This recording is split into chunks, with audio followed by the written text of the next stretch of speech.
Hello there, friends. This is Spencer Michaud, and today we're doing a special Q&A session to celebrate Gemini season. I hope that you're doing well out there. If you are stopping in today, please just say hi in the chat. Let me know where you're stopping in from. If you've got a question today, put question in all caps, and I'll try to answer all of your astrologically themed questions today. Or if you've got other things that are on your mind, I'll do my best. I can't claim to be an expert in everything, but as Gemini season usually goes, we'll try to ask the right questions, I guess I'd say. So I hope that you're all having a great Friday afternoon. I'm going to welcome a few of my friends in here. We've got Deb stopping in, says Deb Montgomery from Big Island, Hawaii. Nice to see you, Deb. Looking forward to book club with you, my friend. Tarja is stopping in from Finland. Tarja Enaranta is stopping in and says, happy summer, Spencer. Are we in summer yet? We're almost there. Almost there, friends. It's nice to see you stopping in. Uranus Ascending says, hello, darling. Nice to see you. Uranus Ascending stopping in from Aurora, Illinois. I know those of you who are regulars, I'm starting to remember where you are without you telling me. So it's nice that you're regulars, and I really appreciate your consistency in stopping in. So thank you, friends, for stopping in. We'll be welcoming some more folks through here in a little bit.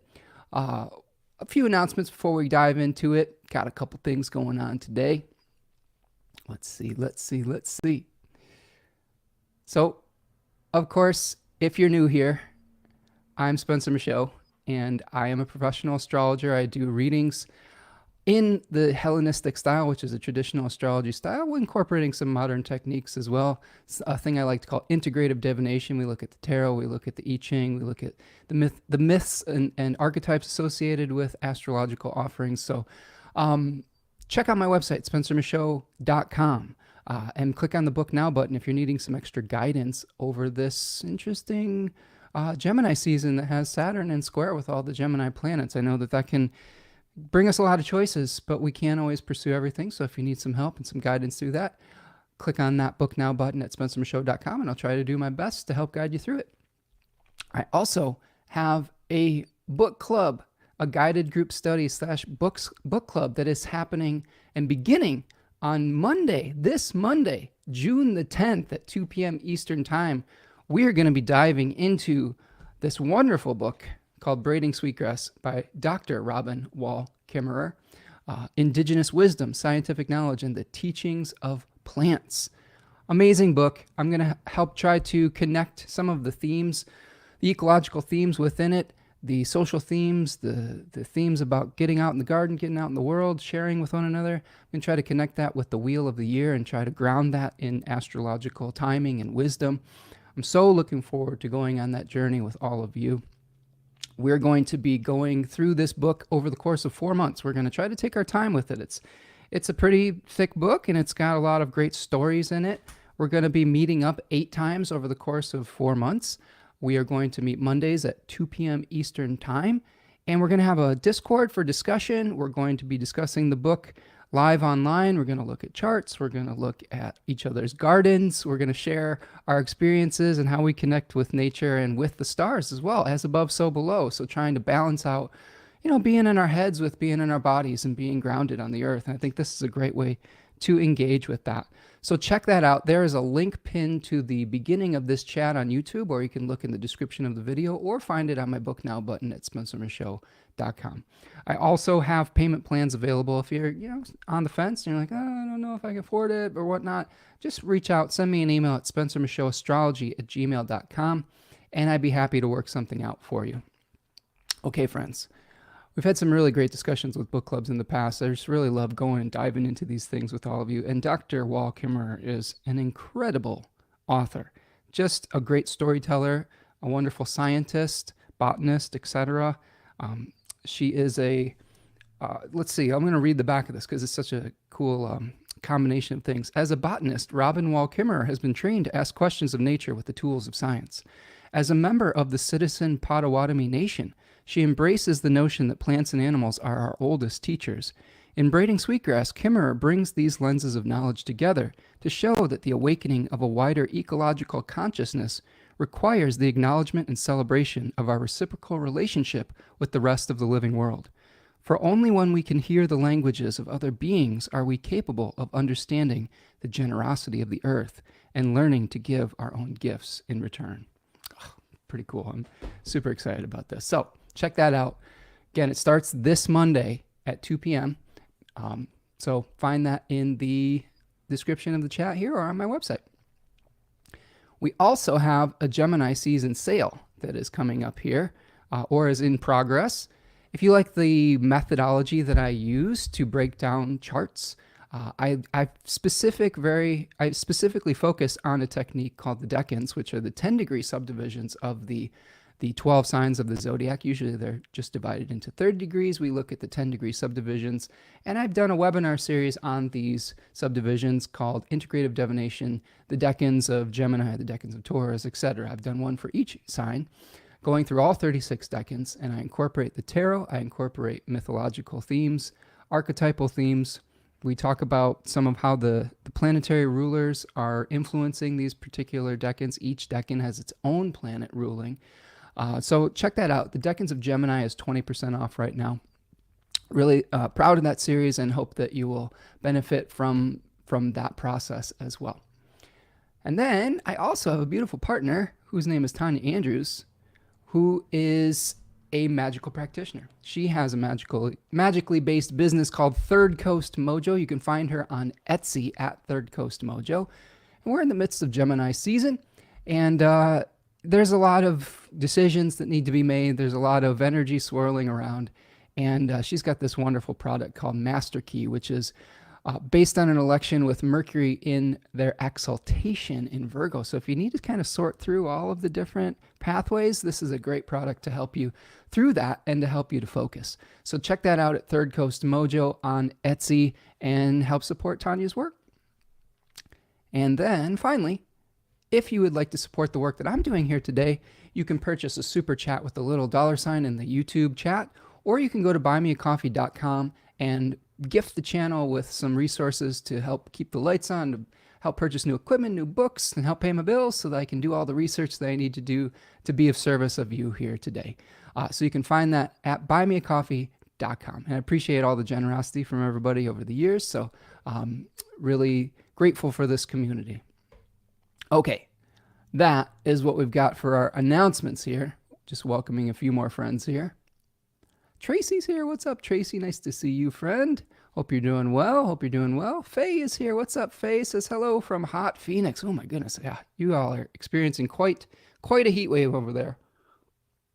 I've been trying to prepare myself for the challenging weather that we might be experiencing this summer. And another reason I'm really interested in reading this book by Dr. Wal Kimmerer is talking about how we can be good stewards of this earth and how we can maybe help contribute to restoring some of the equilibrium and balance and homeostasis so that we don't have to deal with some of these extreme weather events as much into the future.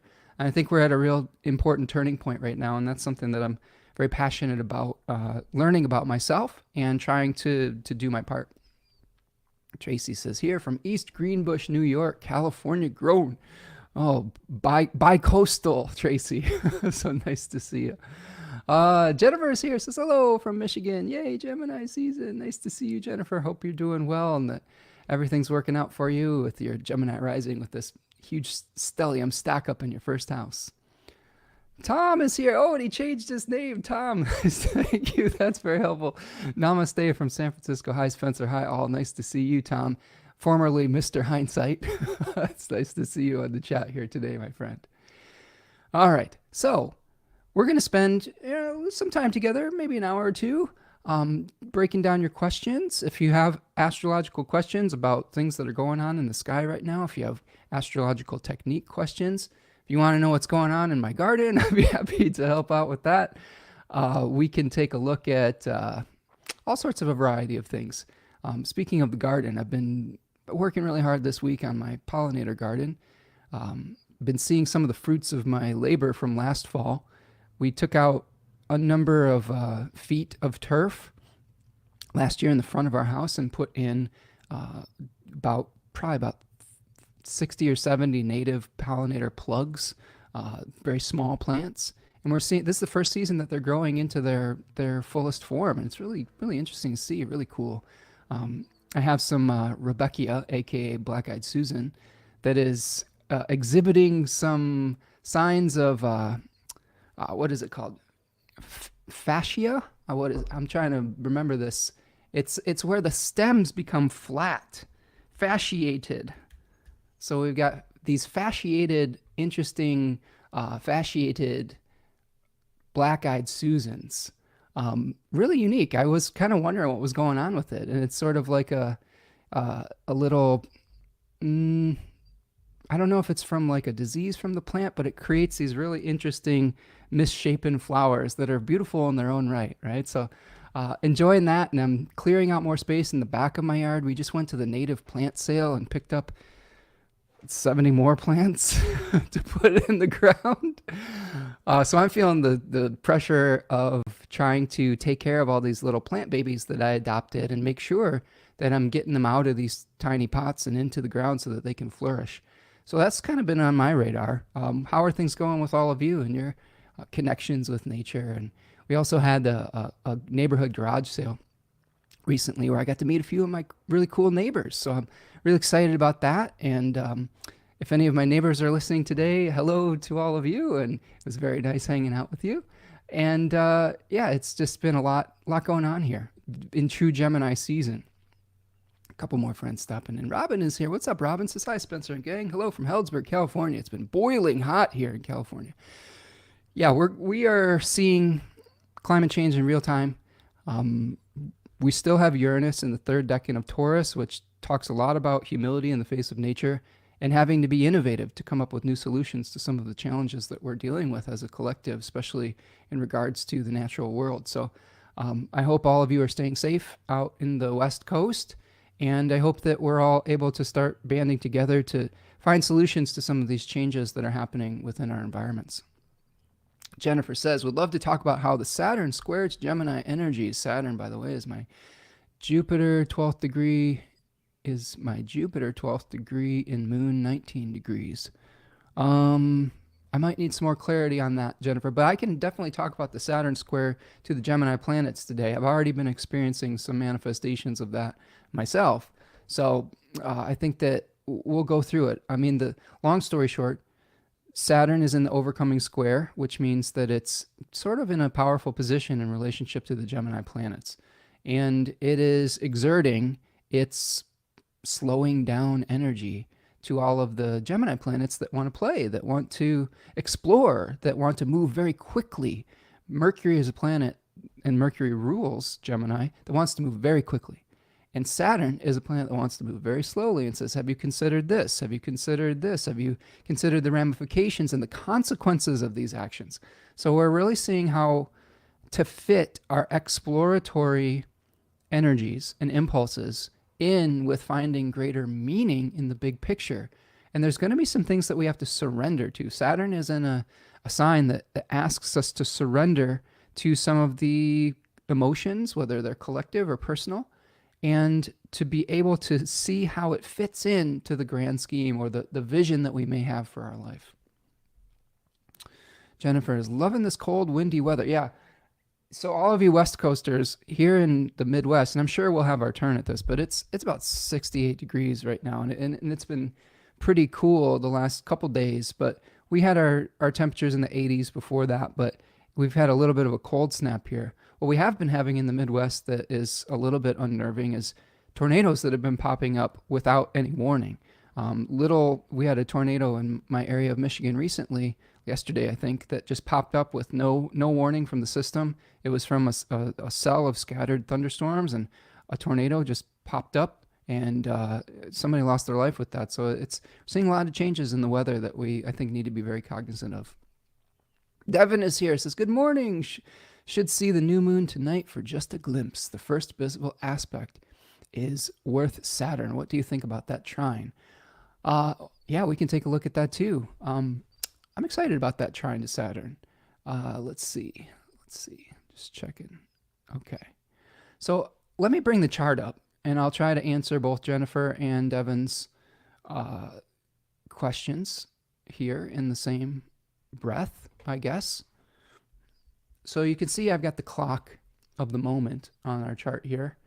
And Jennifer was asking about this overcoming square from Saturn to this big Gemini stellium that we have with Venus, the Sun, Mercury, and Jupiter all in Gemini. And what Devin is referring to is we've got the moon escaping from the bond. Isn't that interesting? So that is a fancy way of describing when the moon is separating from the sun by 15 degrees or more, escaping from the bond. And that's sort of where the moon is being sort of held in check. The moon was a planet associated with bringing light, bringing things into manifestation, into the physical world. It's related to the body. So we may be seeing the beginnings of manifestation of the impulses that we received from the sun, infusing its new moon energy into this new lunar cycle. So as we see the moon, heading towards Saturn, it's going to be in Cancer. So the Cancer moon right now is a pretty positive place for the moon. This is a place where it is in its own domicile. It's where we're having access to some of the things that we need to help ourselves feel nurtured and supported. But it's heading into that trine to Saturn. So a lot of our nurturing may be sober at this point. We may be, our nurturing energy may be needed from sobering events. An example of this, my beautiful daughter, her grandmother passed away, not my mom, but her mom's mom passed away this week, and I've been talking with her about navigating all of the challenges of grieving and of the interpersonal dynamics surrounding going through that with family members and some of the challenges. So that's I think a kind of an example of the nurturing impulse, but it having to be applied to some heavy circumstances, right? To endings, to consequences, to having to be mature in circumstances where people may not be completely at their best. A lot of times when we have planets in Gemini, people are inspired to kind of speak their minds for better or for worse. Right now we have benefics in that sign, so I think that's positive. Our words may be sweeter than normal, but we do still have Mars in Aries, and we have Mars about to move into Taurus and immediately square Pluto. And Mars is in its exile in Taurus, so it's some challenging Mars energy. I think there's two ways you can look at Mars and the Mars transition into Taurus. One way you could think about it is that it is becoming weakened by being in its exile. So maybe Mars doesn't have the same weapons to be able to create pain and suffering and war, etc. So there could be some good things that come out of that. The challenge is, and a lot of what the Hellenistic and traditional astrologers would talk about, is that when Mars is in a detrimented position, an exiled or a fallen position, ill-dignified, it tends to act more sporadically and more so it could bring surprises to us, misfortunes that are more surprises, and our anger could be inconsistent and unpredictable. Anger and misfortune is something that people feared over the course of human history. So be careful of that.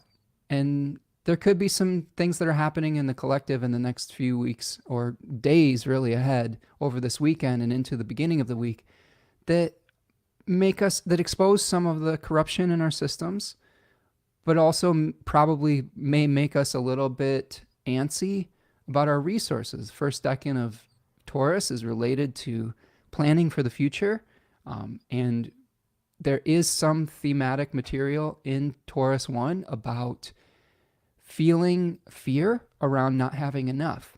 So we could have something that triggers some of that collective fear about not having enough, starvation, famine, etc. I've been kind of loosely predicting some challenges within the cattle industry, because sometimes I've found that astrology is very literal, and it can, since Mars is moving into Taurus, we have in the past seen challenges with sickness within cattle, with like mad cow disease and things like that. I know that we do have avian flu spreading that could affect the food industry or the cattle industry or things of that nature. So some things to just keep your eye out for.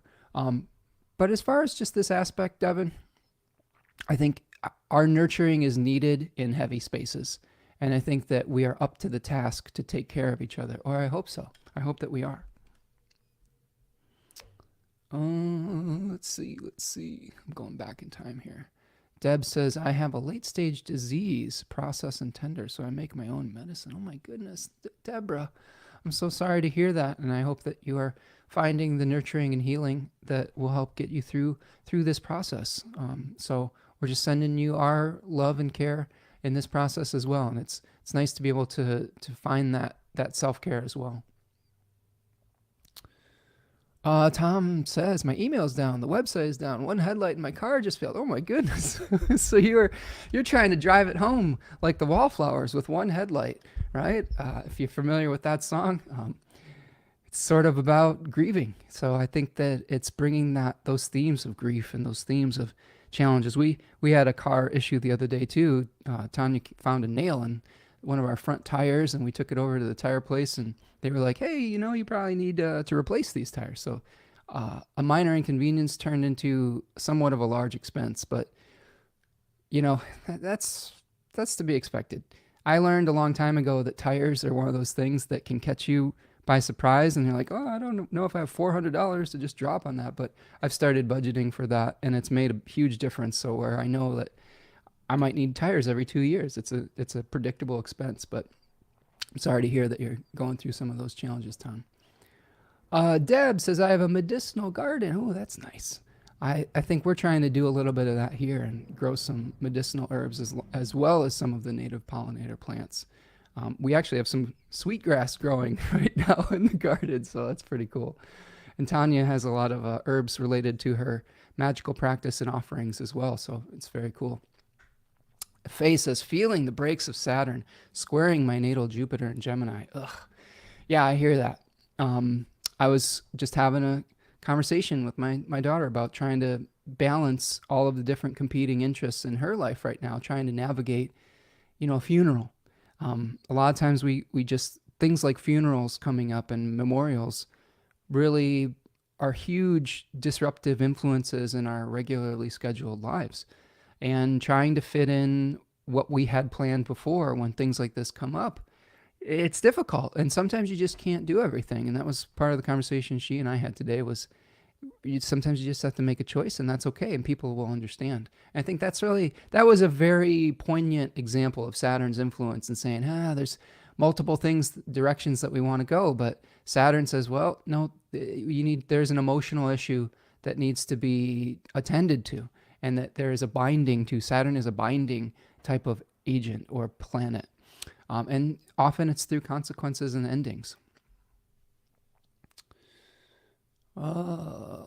Jennifer says, my friend was 5 blocks away from that tornado. Such a tragedy. Yeah, that was in Livonia, Michigan. For those of you who are local to the Midwest, there was just a scattered thunderstorms, and the tornado just popped up without warning, no warning system, no tornado watch. And then there was a small child that passed away, which is very, very sad. So hopefully we're able to work through some of those challenges and find better warning systems or something of that nature.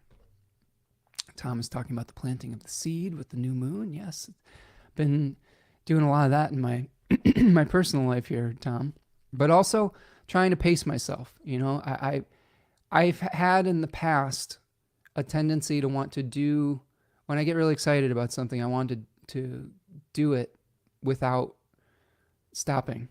And my body this week has been telling me, hey, buddy, you're in your early 40s now, dude. You need to pace yourself with this work. And you don't have to have it all figured out overnight. But I'm doing a little bit every day. I've been weeding certain places. We laid down some mulch. We have a blank canvas ready to be planted. And I think this weekend we're hopefully going to get some of those plants in the ground. But yeah, I think that's another message of Saturn, pacing ourselves and not having to rush through these processes.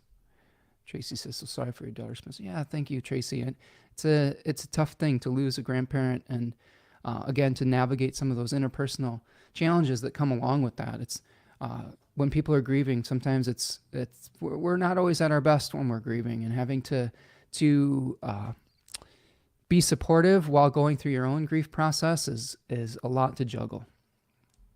Susanna is here. What's up, Susanna? Says hello from Finland. It's been a while, but I'm glad I made it. I'm glad you made it too, my friend. Been enjoying the videos you've been posting of your garden walks and your kitty. I wish I could read. I wish I could read the finish that you post as the of the captions. I can Google translate the captions on your post, but I can't on your stories. So, a small request: maybe you can include English as well for some of your English fans, Susanna. But yeah, I hope you're doing well. And I've been enjoying the Lord of the Rings audiobook read by Andy Serkis, the actor that played Gollum, based on Susanna's recommendation. Cookerzilla says, freelance person here. My client is working between 6 contracts. An agent is halting all the crew work because of tiny details. Saturn has really shown itself, but for long-term work, maybe for best. Yeah, I agree. I think that, again, Saturn's just teaching us, hey, slow down. And maybe there's some details that need to be worked through. I think that the main way to work with this particular Saturn in the second decan of Pisces, 2 things. This decan is associated with apprentices, and apprentices that have overestimated their ability. One being the apprentice of Prometheus called Dolus, and then the other being Phaethon, the son of Helios, the sun god, who tried to drive the chariot of the sun across the sky and ended up getting shot out of the sky by Zeus because he was doing a lot of damage because he wasn't ready. Same thing with Dolus. Dolus tried to craft humanity from the remaining clay that Prometheus was working on while Prometheus was out doing a task, and he ran out of clay at the feet. And Prometheus was impressed by the work that Dolus did, but so he fired his version and Dolus's in the kiln, and one was called Aletheia, which is truth, and the other was called Pseudologos, which is falsehood. So we have to be able to differentiate between truth and falsehood when we come into this particular decan. So I do think Saturn says you can't just wing it. I think when this is a Jupiter-ruled decan that Saturn is in, oftentimes I've seen clients that have Jupiter in this decan, or when Jupiter is moving through this, where you just take a leap of faith and things usually work out pretty well for that person. When Saturn's in that place, though, it says you're not just going to be able to take that leap of faith and just hope everything works out. You're going to have to do the hard work necessary, and if you overestimate your abilities, there will be consequences. So I think that the other impulse of Gemini is to say, I've got enough information, I'm just going to do it. I don't need to go into depth in this, I just need to get the gist of it. And I think Saturn says, yes, you need the gist of it, but you also might not be ready to go off and launch whatever it is that you're planning or something. You might just need some more education.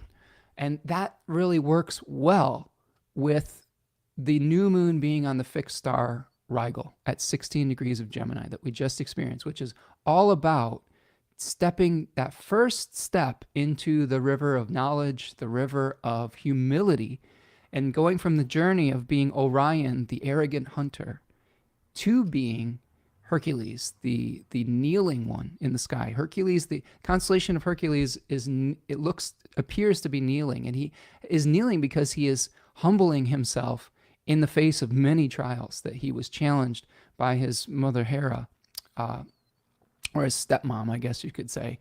She was jealous of Zeus stepping out with a mortal to create Hercules, and put Hercules through these ridiculous trials. And he learned through humility through those exercises. So I think that really Saturn is just asking us to be humble and to not be afraid to say, you know what? I don't know. I need to learn more. I need to be more curious. I need to gather more information on that. And there's nothing wrong with that. A lot of us feel like we have to be experts and that we have to put on this face of having to know every single little thing. And I used to fall prey to this all the time. And I've since released that. If there's something I'm not familiar with, I just say, you know what? That's really interesting. Send me some books on that. Send me some things to explore, and I'll check it out, and then I'll be able to speak on it with confidence. So, yes, Cookerzilla, agree. Ani's here. What's up, Ani? Nice to see you. Howdy, my friend. Cookerzilla's the client is also a Gemini, right? So probably feeling this Saturn square pretty hard. Can't stay long. Just saying hi. Nice to see you, Ani. Thank you for stopping in, my friend. Appreciate you. Jennifer says, sorry for your loss. Yes, there's there's a lot going on with us, friends, and for everyone going on in the world, and one day at a time, right? Deb says it's not a bad thing. This is going back in time. Sorry, I'm on a little bit of a delay.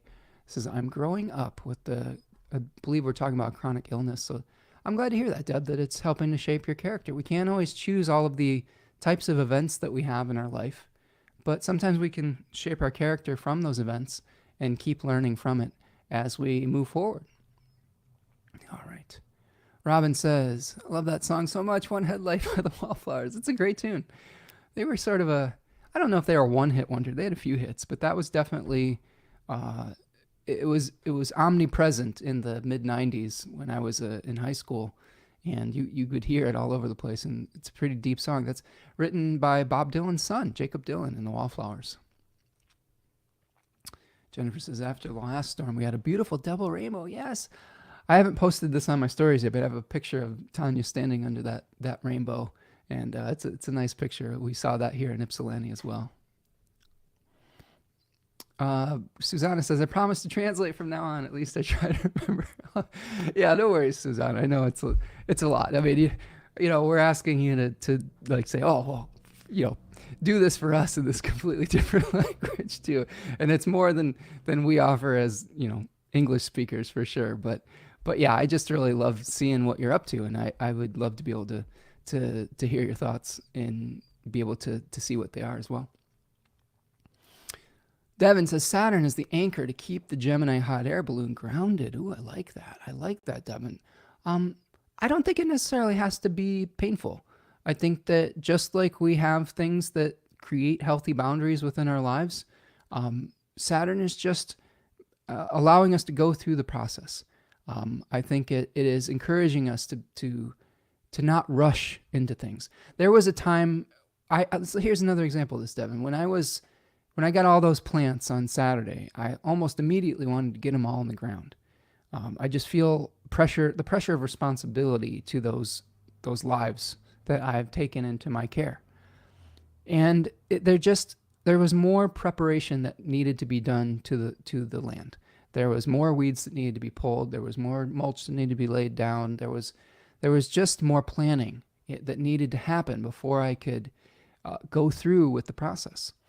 And it was also showing me the limitations of my body. If I had pushed through, I think I could have really laid myself out, and then I wouldn't have been able to do any of the work. So I'm respecting Saturn at this point. The other thing, too, to think about Saturn is it's actually being hosted by Jupiter and Gemini.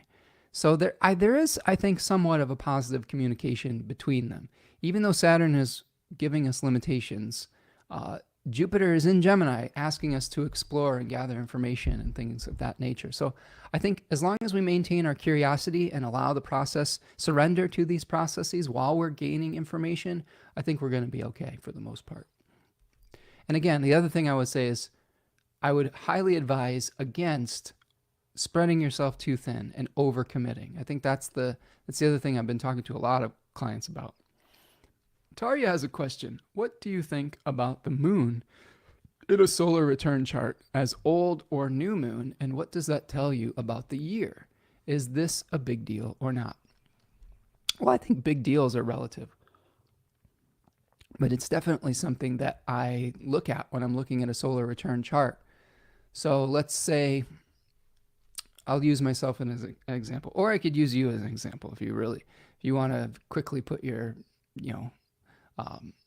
I wonder if I have your chart in here, Taria. I'll have to look. I don't know if I have it saved or not. But people have been asking for chart demonstrations and things like that. So I'm sorry, I don't have it saved. But I'll use mine as an example just for now. And we'll show you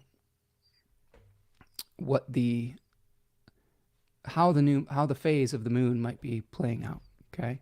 So what Taria is asking is, does the phase of the lunation in your solar return have a big influence on your year? And I would say yes. I think that there is an energy with that. So in this case, I would say that my moon is roughly in the disseminating phase. And what I do when I look at the solar return, a couple things. I will go back and forth between the chart itself and the connections it's making with my own natal chart. Solar returns is always a chart that's created when you're at your birthday, like when not necessarily right on your birthday, but near your birthday, where the sun is returning to the exact degree of your birth. And we look at the chart itself as the themes that we might be experiencing. So you could see in 2023, I had a Sagittarius ascendant with the sun in the 8th house and the moon in the 4th. And there's this disseminating moon happening between them. Disseminating moons are shortly after full moons, and they are helping us to disseminate the knowledge and the revelations that we have learned through a previous cycle.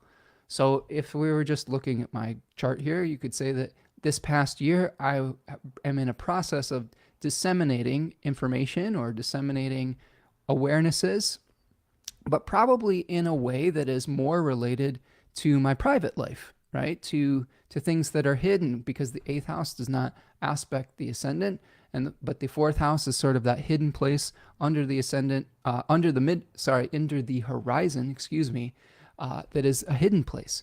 So a lot of revelations around my home, family, etc. I've been doing a lot of work at home. I've been doing a lot of thoroughly public, that I've been doing a lot of work on my garden. I've been working with a lot of family things as well. And so really seeing the realizations that are coming from some of those challenges. Oftentimes, if you have a new moon in a solar return, you might be starting a new process over the course of that year, and there's a lot of initiation energy. If you have a full moon in your solar return chart, you might be really experiencing a peak of your energy where something is coming to fruition or something is coming to a head. A lot of times I'll see people have really interesting years when they have balsamic moons. Balsamic moons are the last phase of the lunar cycle where the light is very weak and we're just maybe feeling tired and we're tying up loose ends for the new cycle to come. So I do think that knowing what lunar phase you're going through in the solar return chart can give you a lot of insights into the types of things that can be supported during that year. So like, for example, me sharing my insights and realizations might be supported this year. If I had a first quarter moon, I might have a lot of tension or struggles with trying to bring something into existence. Whereas if I was experiencing a last quarter phase, I might be having an existential crisis about letting go of the energy of the last few years. So there's a great book. Demetra George has a book about the lunation cycle, but she's drawing upon the work of Dane Rudhyar. So Dane Rudhyar is really kind of the OG when it comes to lunation cycles in that 8-fold phase. So check out work by both of them that can help you to understand what's going on with that. So I hope that's helpful for you, Tarya. Jupiter says, Jennifer says, Jupiter is square my midheaven right now. Oh my goodness. That's not necessarily a bad thing though. Let's see, let me get back to our chart here. You don't need to see my chart forever. Let's look at the clock. So sometimes when you have a planet like a benefic squaring your midheaven, in your case though, Jennifer, it's in the inferior square. Superior square is when I talk about an overcoming planet. So right now, Saturn is in the superior square to the Gemini planets, but Jupiter is making an inferior square to your midheaven.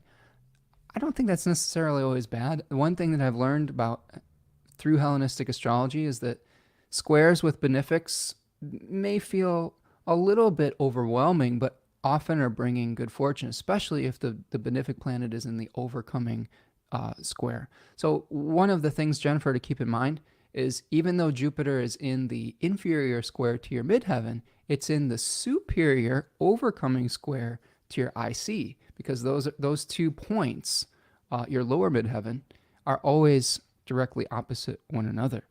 So Jupiter may be bringing you good fortune to your family situation, to your home, even though it's maybe taxing you publicly a little bit, it is bringing you a lot of good energy to your home life.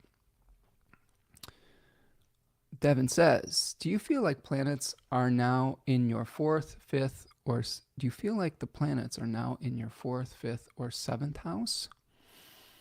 Devin, can you be a little bit more specific about that? Are you talking about my solar return chart? I'm trying to remember what we're referring to here. Oops, that's not the one. Sorry, fix this here. I also like to, when I'm looking at a solar return chart, I'm also, the plants. Oh, geez, I'm not reading that. I was thinking about planets. How do you feel like the plants? Oh, well, let's take a look at that. Where are the plants? I think fifth house or second house. I think that plants are my possessions now, quote unquote, but I don't really like that description of it. That's why I hesitate to say second house, because really they're more like my children. That's why I would describe them as fifth house. So in my particular chart, as you can see here, I have a number of things that are in opposition to the fifth house right now. And Jupiter has expanded my children. It's given me like 70 children to take care of, basically. So, and it's a little bit overwhelming, right? Because Jupiter is the ruler of my fifth house. So I think we would look to Jupiter in that case. Now, if I'm not mistaken, there was a Mercury-Jupiter conjunction that was happening pretty much right when I was acquiring these plants over the weekend. Okay, so like you could see Mercury and Jupiter coming together, just kind of multiplying. It's like gremlins, right? Don't get them wet after night or they'll multiply. But these plants just multiplied, and through my own choice. But when you take on that responsibility, when you're a nurturing person such as myself, you're like, oh boy, I got to make sure that these plants have the right conditions and whatnot. And the plants that I had received were already sort of growing out of their pots, so they didn't give me a lot of wiggle room.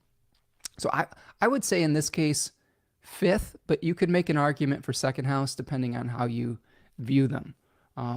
Fourth house, I don't know if that's the plants themselves. I think the fourth house is your home, but if we're just talking about the plants themselves, I think that I would, right now, I'm going to call them fifth house things. Okay. Yeah, I read that as planets before. So that's funny. Oh. Taria says, thank you, Spencer. My daughter had her birthday yesterday. She had a Venus Cazimi, but a very old moon. Interesting. So let's go back to the clock here. So she had her birthday yesterday. So she would have her solar return somewhere around this with Venus Cazimi, right? Somewhere with Venus getting renewed in the heart of the sun, but the moon hadn't become new yet, right? With the solar return. So this could be, I think, an important year, Taria, for your daughter, with realizations about the choices that she might have in front of her. And she might be tying up some loose ends so that she can move forward with her highest priorities. I think this is something that I really think has become revealed to me about Gemini.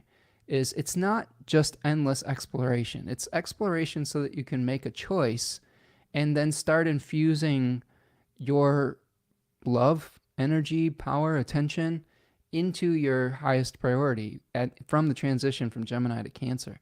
Because Cancer is all about nurturing something that you've made a choice to commit to. So I think that when you have this balsamic moon with Venus, Cazimi, there just may be many different paths ahead of your daughter, and they might be feeling probably maybe even slightly overwhelmed with all the choices. That second decan of Gemini shows the Nine of Swords card with someone lying awake at night with some anxiety and really having difficulty reconciling all of those choices. So this could be an expansion of those choices, But eventually, the advice I would give to your daughter that you could give to her is that saying, hey, it's okay to keep collecting all the information. Don't feel like you have to know everything all at once. Surrender to the process. Saturn is going to conceal some of the things that we need to know. And it's going to say, hey, you don't need to know that part right now. You just need to live into the answer and let the divine consciousness, the divine plan guide you. I think Gemini feels like we have to do something. We have to learn something. We have to read something. We have to be in motion. Saturn in Pisces says, no, there is structure that you can't always understand with your rational mind.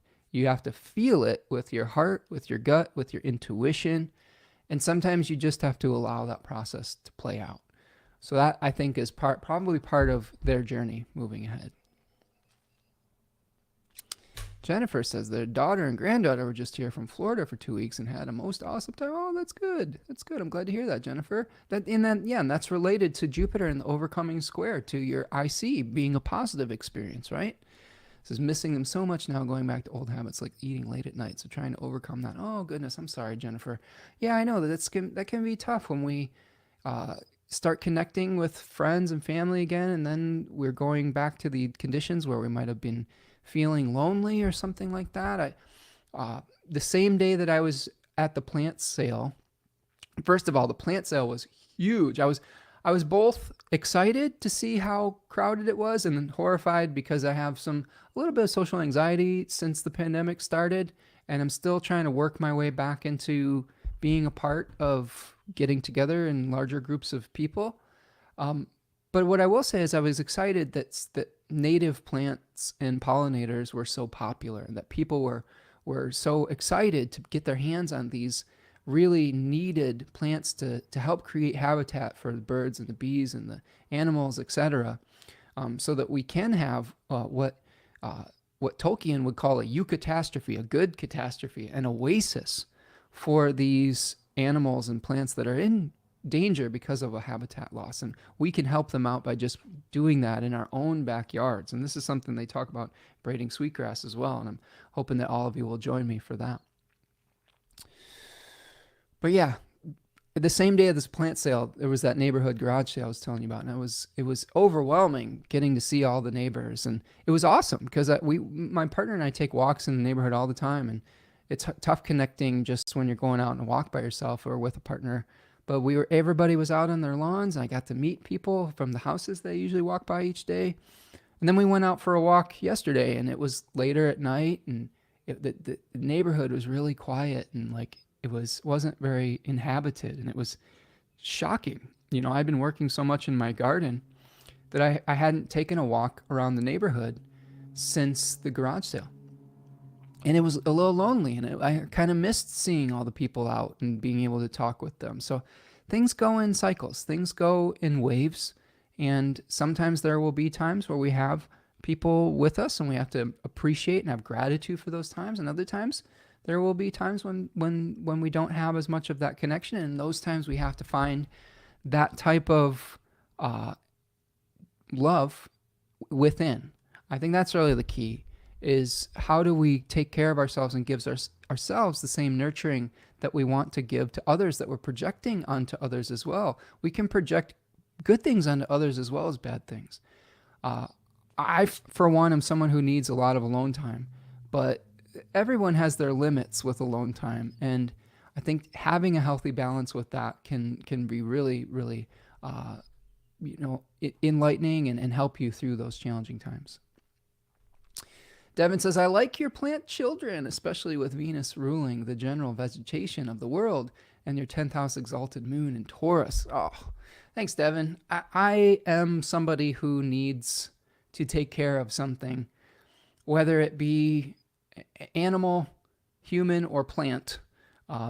My human child is off at college and still needs me, but not as much, and maybe not as much in person, and it's not day to day. Like we had a nice conversation today, and I was helping to support her emotionally, I think, through some of the challenges that she's going through with the loss of her grandmother. But it's different. The day to day isn't. I'm not a day to day parent in the same way. And I've got my fur children, my kitties, and I give a lot of love and attention to them, and been working through a potential diabetes diagnosis for one of my cats and trying to maybe explore alternatives before I start committing to getting him on insulin. But plants are an easy thing to pour your love into. I often have conversations with people who are losing like family members, or their kids are moving out, or they're losing a relationship, or a lot of times when they're losing a cherished animal companion. One of the advice that I give, and it's hard advice to give because it's hard for me to walk this talk, but um, I think that when we are facing that type of loss, what we have to realize is that yes, the individual is unique, the animal is unique, the fur companion is unique, the child is unique, the partner was unique, etc. And we want to appreciate that. But when we have something like a pet and plants that we're taking care of, they are a vehicle for us to express our love. They are almost a container to pour ourselves into. And we can find new containers. There are absolutely people, animals, and plants that are irreplaceable. But I have found, being a pet steward, that I remember all of my pets. I remember all of my animal companions, but the similar feeling of being able to pour my love into that creature that needs me, that nurturing, can be rekindled in new situations. And I've been pouring my love into my plants. I'm pouring my love into creating beauty. And that's, people talk about standing up for a cause, and that's the cause that I'm most, I think, qualified and capable of being very vocal about, is the standing up for the earth, standing up for the plants, the bees, and the animals. And I think that that's something I'm really passionate about. It's a lineage that has come to me through my grandfathers, my grandmothers. I think that I have grandparents that were teachers, that were conservation professors, biology professors. I had fourth grade teachers in my lineage, all people that were stewards of the land and of the. My great grandfather was a guide for the Indiana State Parks. He would take people in the summers on guided tours of the park. He was a naturalist. He would help people to appreciate that beauty, and that's something that I just take very seriously. That we can create that in our own lives. So yes, I agree, Devin. They are my plant babies. And as a Taurus moon, what I can recommend if you're trying to get into being a green thumb, one day at a time. You can't rush it by overwatering. You can't rush it by overfeeding. You can't yell at your plants to grow faster. You can nurture them and tell them how beautiful they are, and that should help. But one day at a time. Do just what is necessary for that day, and then let the process play out. That's one of the greatest lessons I've learned with all of this. Yeah, it is lovely, Tracy. Tracy says, sounds lovely. It's been what I've been trying to do just to stay centered. I need that for my mental health. I need to be outside with my hands in the dirt, feeling like I can make a difference. I think that one of the other things that I will say about gardening is oftentimes we feel very overwhelmed by the world. I felt very overwhelmed by the world in the past, and still do sometimes. And a lot of it comes because we feel a sense of powerlessness. And on some level, there are forces that are very much greater than us and out of our control. And what something like gardening allows you to do, and creativity in general allows you to do, is feeling like you are shaping a small, tiny portion or corner of your world. And that's really valuable. I mean, that helps you to feel like, well, I maybe I can't change everything overnight, but I can do my little part here today. And that's true for other challenges in the world as well. We can all do our little parts and try to contribute to the whole, whether it's raising awareness, donating money, sending resources. All of those things can be helpful. But gardening helps me feel like I'm shaping my world in a way that I would like it to be. And I think we need more of that. How can we shape the world in a way that not only is creating beauty, but is serving the collective and the homeostasis, aka the balance that needs so very severely to be restored to our natural environments, because we are a part of it and it supports us, and we need to start supporting it rather than exploiting it. Because if we don't support it, we're only hurting ourselves, right? That's what people need to realize about conservation movements and things like that is it's really about, do you want a planet that's habitable, or do you want a hellscape that is like on fire, a million degrees, full of storms, infertile? Do you like food? Like all of these things are reasons to do that, but you get so much out of it. I don't know. I just love it.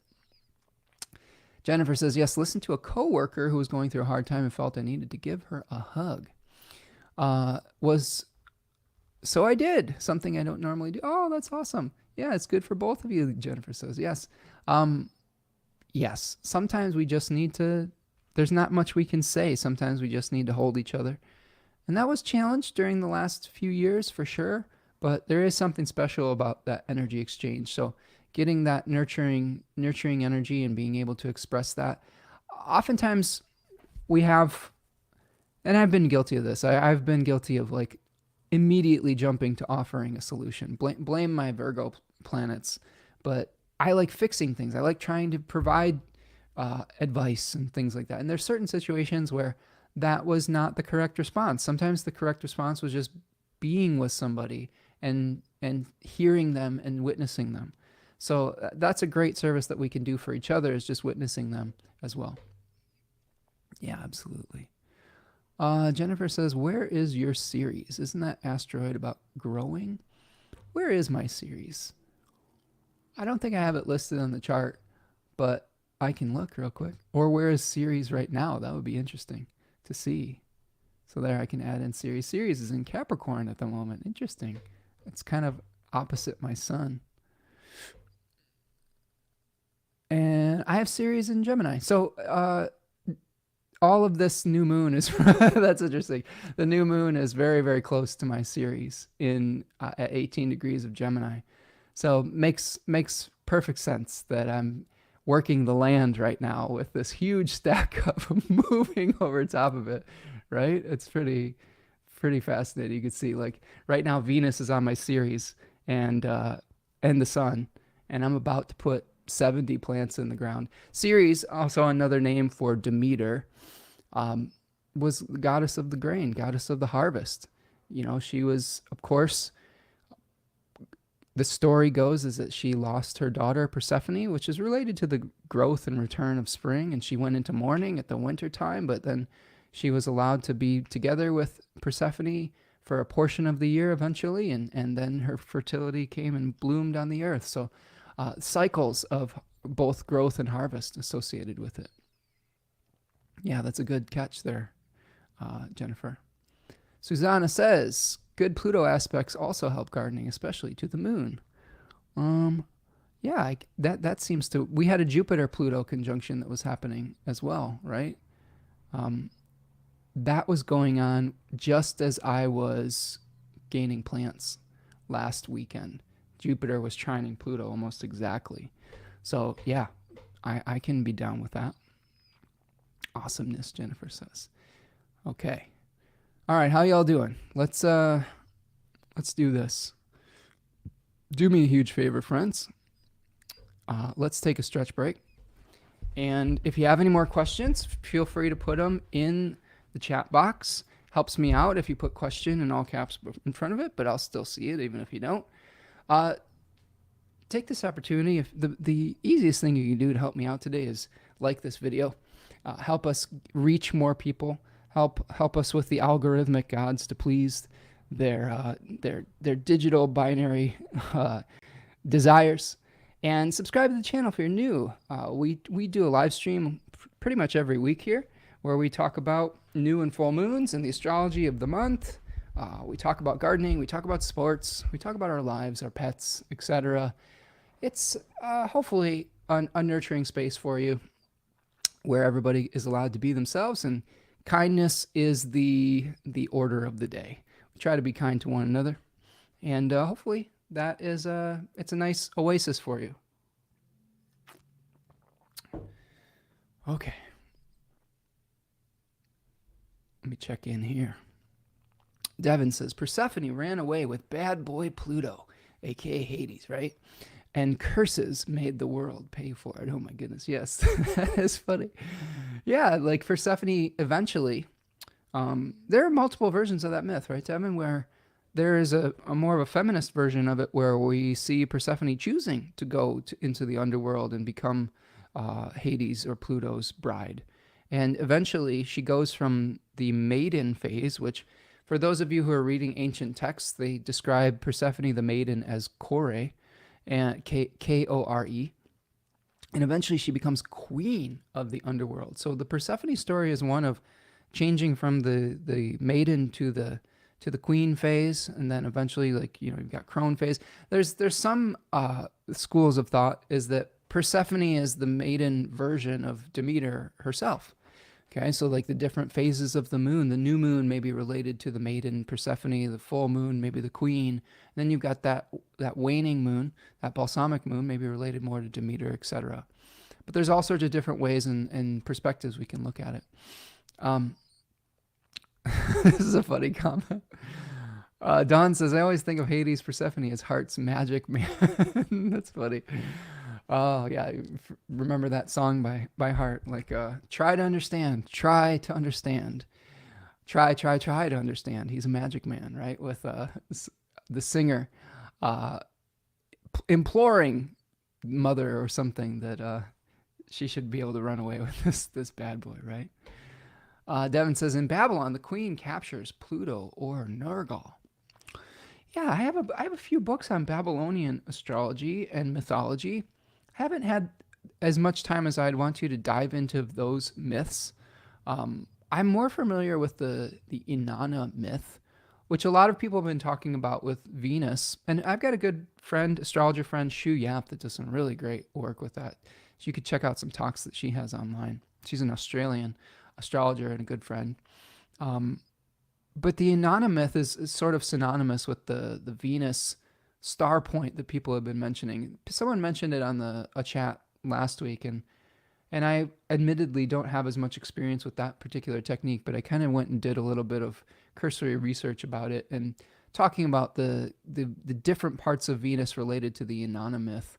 And I believe we're in a cycle of where they show this like flower pattern that Venus appears to make in the sky, and each conjunction is sort of like either a new or a full moon of Venus. And I believe we're at a full moon type of conjunction with Venus at this particular star point, which is related to the Inanna myth, where Inanna is visiting the underworld, trying to soothe her sister Ereshkigal was going through suffering. That's an interesting story too. The Inanna myth is when Ereshkigal was suffering, there was the way that Inanna was able to soothe her sister's labor pains, whatever it was just being present and witnessing her rather than having to do anything. And I think that's another really interesting way of thinking about dealing with the Saturn squares, etc., or dealing with even Pluto transits, is just being able to witness them and be present for it. So I think that for me, I'm feeling the full moon, quote unquote, phase of the renewal of Venus with that star point, because I'm at a peak of my creative gardening powers, I guess you could say. I'm planting a seed that hopefully will bear fruit. I'm also seeing the result of my previous work. Last year, I tore up a bunch of turf and planted things, and one of the and I planted them in the fall, so I wasn't able to see the full flowering of all of those plants. Now, the interesting part about this, and the reason why I felt so a sense of urgency this year, is I got plants the same exact day, June 1st last year. And a number of things came up over the course of the summer, just changes in my personal life that made those plants sit on the porch for 3 months. Like we were really just dealing with a bunch of stuff. We weren't prepared because the turf was still there, and that was a lot of work pulling up turf. We did eventually transplant those plants into bigger pots so that they had more time and space, but we could have seen a much better result had we gotten those things in the ground earlier. So I'm trying not to make the same mistake this year.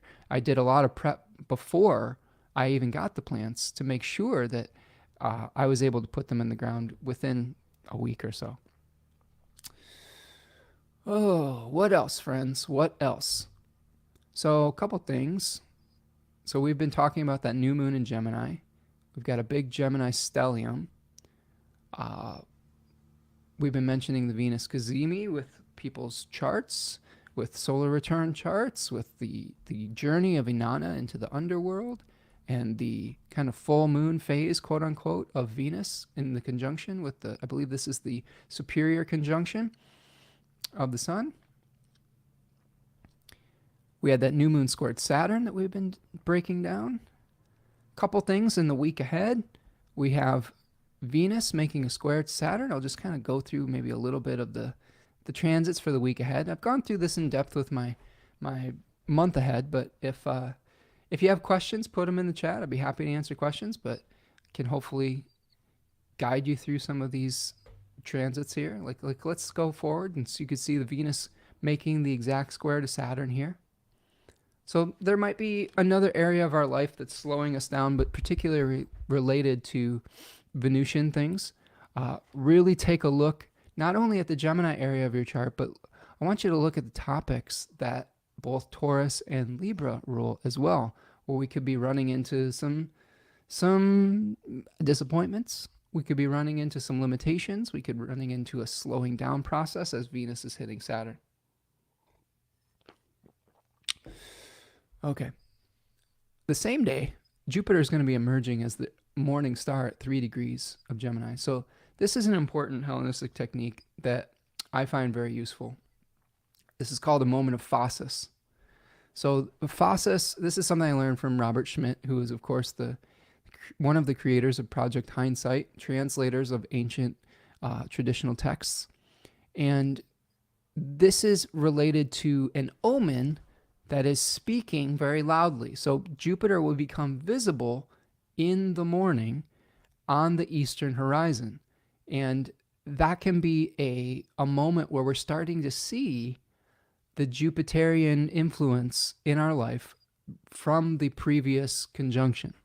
So we've been working sort of behind the scenes, but now it's going to be hitting this peak moment potentially. So really pay attention to the messages that you receive that could be related to your to your Sagittarius house. My fifth house is Sagittarius, so I'm just thinking of it in Leo terms. But to your Sagittarius topic, and then to your Pisces topic. So a revelation of information, but maybe even a revelation of options potentially as well. And maybe it's a good thing. Maybe there's good fortune that comes from you.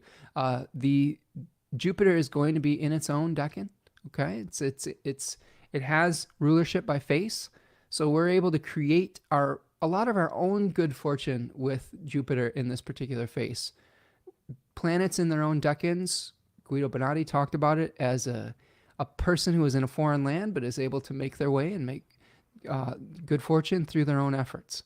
So we might have to be working a little bit harder and not necessarily getting support from others, but we have the ability to make our own way through hard work.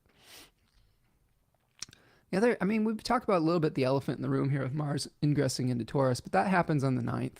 So just want you to be aware of that this is coming up. And again, this is something that could be potentially somewhat challenging, especially as we have Mars moving into its exile, into the house of Venus, okay?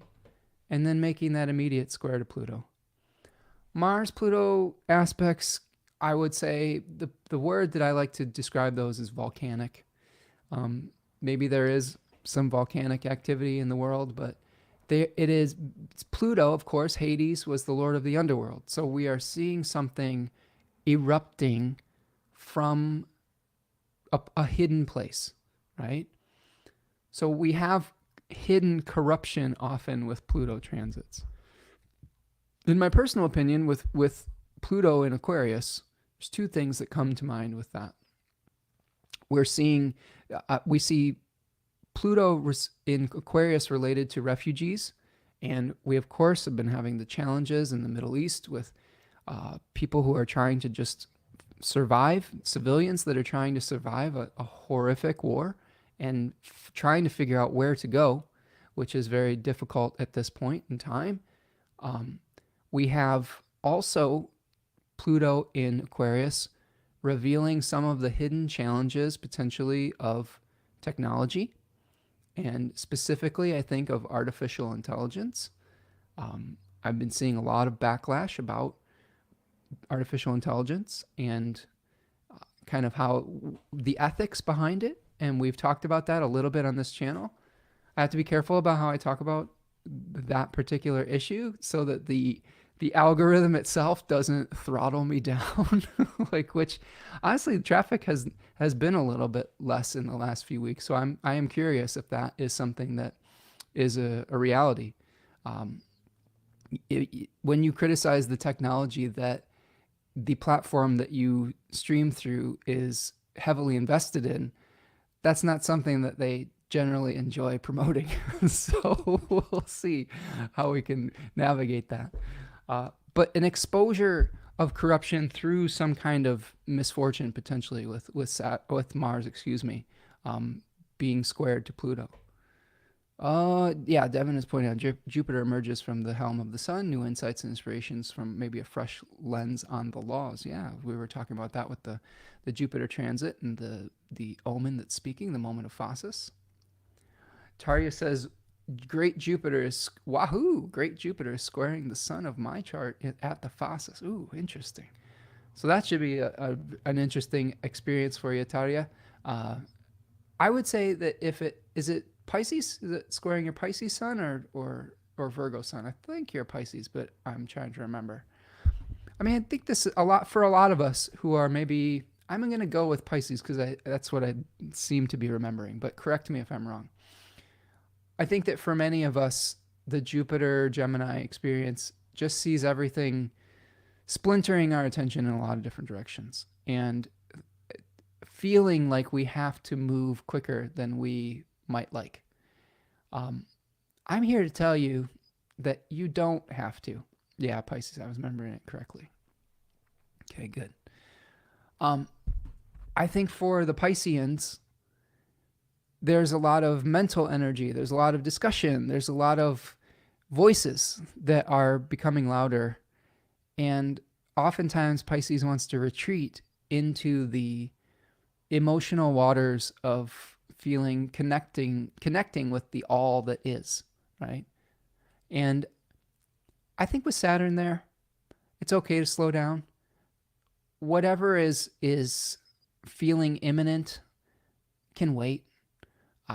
I've had to learn this with my plants. I don't want to wait forever to get my plants into the ground, but if I don't get those plants into the ground, the moment that I bring them home, they're still going to be okay. As long as I've watered them, given them sunlight, and making sure that they're not getting blown over in the wind. That was one thing that I had to do this week, is make sure that the tall, leggy plants aren't blown over.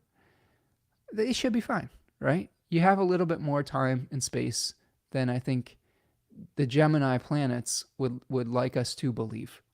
I'm always a fan of slowing down. I've made a lot of mistakes in my life from rushing through things. I think Saturn, again, as we've been talking about with the overcoming square, we don't want to rush into something because we feel like we have to prove that we know how to do something. We've seen many stories of people who are in a process of learning, who are assistants, who rush into a situation and end up creating a lot of damage. And if we would only just allow ourselves to be students, to be humble enough to admit that we are in a process of becoming, rather than having to be this authority figure all the time, that lends us into a curiosity that I think is very much supported right now. So take your time, really dive into the depth that you're exploring, and that can, I think, lead to much better outcomes. So I wish you luck with that, Tarya. Jennifer says, so Gemini won't be able to see Mars coming. Interesting. Yeah. So now Mars will be in aversion to the Gemini planets. Now, honestly, Jennifer, I don't think that that's necessarily a bad thing. When you have a malefic planet like Mars in its exile, and it's not having a conversation with your dominant planets, ascendant, etc., that's probably good. Okay. Now, it'll be in your 12th house, Jennifer. So there may be some behind the scenes things, some hidden things in your life that become more of a challenge. For Gemini risings, generally that Gemini part of themselves is unintegrated on some level or repressed. So communication, Gemini risings, the Taurus area, the Taurus 12th house is somewhat repressed or a sore spot. So maybe feeling good in your body, maybe feeling like you have enough resources, maybe food is a challenge, maybe finding the right foods or things of that nature, all these Taurian things, maybe finding consistency within your routines can be something that's unintegrated. And when Mars is there, finding solitude, finding the right rhythm could be challenging. I think this is one thing that we will all experience on some level or another with Mars and Taurus, is that Mars disrupts, severs, and separates us from some of those feelings of satisfaction and of consistency. Sometimes what Mars will do is it will encourage us in Taurus to work without stopping. It is the problem of inertia. It will also encourage us sometimes to experience lassitude, where it's difficult to get our butts off the couch and get going. Just imagine a 1,000-pound animal that doesn't really want to move, and you're not going, no matter how hard you push on it, you're not going to move it. But the same is true for a charging bull. No matter how much you're going to, brace yourself, you're going to get your ass run over by that bull. So you might want to get out of its way. So this is true of people that maybe have Mars and Taurus. Is maybe there's times where they have a lot of trouble getting moving. Maybe their anger takes a while to simmer. But when it's unleashed, it can be scary and not something you want to be in the way of. Again, you can be of two minds about Mars in this particular arrangement. You can think that it might be nerfed a little bit, like it might be disempowered to do martial things because it is in the sign of Venus, because it's being given the resources of Venus. The things that would normally be pleasurable can become a pain. Okay. So I guess just be careful about, I think, our diets in particular, of soothing with food. One example of this, I was been reading articles about xylitol recently, which is a sugar substitute, and how there's new studies coming out saying that it increases the risk of stroke and heart attack. And as someone who lost their mother to a stroke, my ears, eyes, heart are very perked up about that. And some members of my family have started to chew xylitol gum to work on tooth issues, because it's supposedly supposed to help with your teeth. And I've been very vocal about making different choices around that with that new information. Now, that's an example of like being cut off from something that maybe was trying to bring us pleasure, like sweetness, right? That has shown to be toxic. And this is the key with mutable, when you have this stack up in mutable signs too, right? We have to be flexible. We have to be very flexible when it comes to making adjustments when we get new information. A lot of these like sugar replacements, xylitol, aspartame, they were sold as like these wonderful cure-all agents for, the challenges of eating too much sugar. Like they didn't have as many calories, right? Or something like that. They didn't spike blood sugar in the same way if you were diabetic. And Dawn is that horrible ingredients with fur babies too. Yeah. I mean, obviously it's not a good ingredient for anybody. Um, but I think the real, crux of that is I'm a huge proponent, honestly, friends, of eating real food.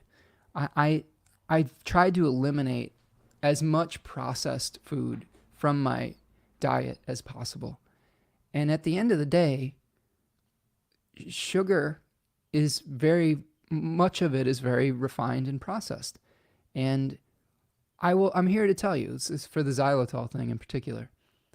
When you start eating real food, your palate will start to change completely. And we've pardon my French, but we fucked all these nasty chemicals into this food to make people addicted to it, And it's horrible. It's something that you want to see me get angry.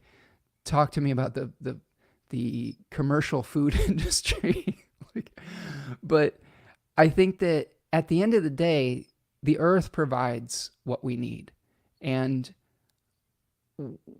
here's an example of this. When your palate starts to change and you start to eliminate some of those processed foods. Now, in people's defense, some people don't have access to those good, healthy foods. There's these things called food deserts. My beautiful partner, Tanya Andrews, has been trying to help with that through her work through an organization called Growing Hope, which helps teach people who live in food deserts how to grow their own food. It's made farmers markets in these underserved areas. Sometimes the only grocery store that's within walking distance of someone's house is a convenience store, and all they have is garbage. So, there's systemic problems to that. But when you start changing your palate, like for me, like the sweetness issue, when I eat something like a strawberry now, that's like the most amazing treat ever. I'm like, oh, hell yeah, this is strawberry. It hits all of the sensations that would have been hit by something that was pumped full of either, refined sugar or these sugar replacements. So sometimes you can get the same thing eventually when your body starts to change. Your body will make adjustments. It will start, and you'll have less of the side effects too. Like strawberries are good for you. They help fight cancers. They have antioxidants in them, and you still get the dopamine hit of like these other more challenging ingredients. I'm also being a big fan of kiwis lately. I feel like I've been eating a kiwi a day and a handful of strawberries because they're in season. And I've been getting these beautiful giant carrots from the farmer's market too. And I'll just eat a giant ass carrot for lunch and some hard-boiled eggs. And that's pretty much my diet. Hard-boiled eggs, walnuts, kiwis, strawberries, carrots. And sometimes I'll have some almond butter on a rice cake. That's my one like processed type of food that I'm eating right now fairly regularly, is this organic 2-ingredient organic brown rice and sea salt type of, it's a Lumberg or something like that. That's what I eat for lunch, and I don't need to snack throughout the day either. If you eat real food, you don't have to eat snacks throughout the day.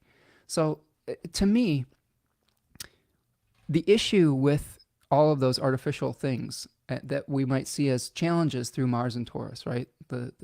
Having to eliminate some of those things from our diet, is that it's not about trying to replace something that we probably shouldn't be eating in the first place. It's about how do we change our taste completely through engaging with foods that we're actually meant to eat, rather than ones that we are being forced upon us by an industry that is trying to make these foods hyper palatable to make you addicted to them. Make no mistake, the food industry does not give a damn about your health. They are trying to make it so that you will continue to buy more and more of their products. And it's just sad that food has to be like that, because it's just such a basic human need, right? Jennifer saying, I heard about that a while back. Don't do any sweeteners anymore. Good for you, Jennifer. And it's hard. It's hard because we have so much stress in our life, and a lot of us have found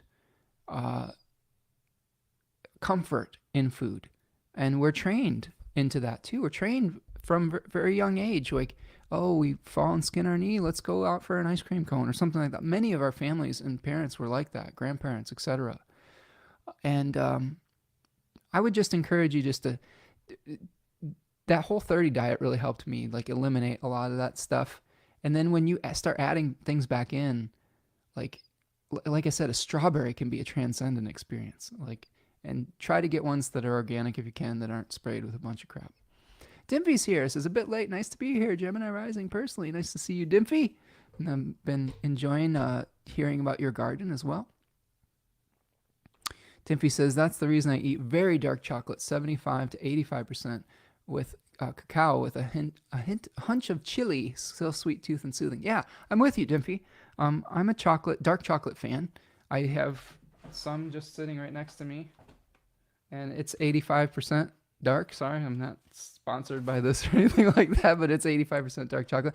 I'm actually eating even less of that lately too, just as I've been realizing that my body maybe isn't able to process chocolate as much as I would like, because I really like it. But I put raw cacao powder in my shake every morning, and sometimes I'll eat a little snack. But man, even just things like I said, just fruits can be really great for you.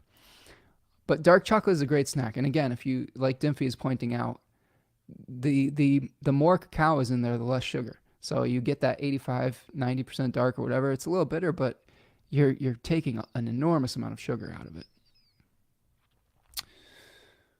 Oh, Don says, and now Bill Gates is trying to control the food industry and force us to eat his meat and use his seeds for plants. Ooh, I haven't heard a ton about that recently, Don, but I don't like it when oligarchs try to control large-scale food industries, so I'll have to do more research on that, but I don't like the sound of that. Deb says, now, I wouldn't say I like anything sweet once I realized the truth. Diet is medicine with Taurus moon in the fourth. There you go. Yeah, now I wouldn't say that anything I like is sweet since I realized the truth. Yeah, diet definitely is medicine. I agree with that 100%. And that's why I'm trying to take maybe a dietary approach with my cats, who they want to start pumping full of insulin right away. I have a feeling that two things. I think, first of all, my cat was very stressed out when they went to the vet, and stress can spike your blood sugar. So that's one thing. The other thing is that we've been giving them these like dental treats that they've tried to convince you are important, these crunchy, greeny dental treats. But my cats are so big that they just swallow them. They're not even getting any benefit from the treat at all, which is supposed to be you chew it and it removes plaque from your teeth. So we stopped giving them those because it just adds a bunch of carbohydrate and crap. We feed them wet food, and really, really healthy wet food, actually.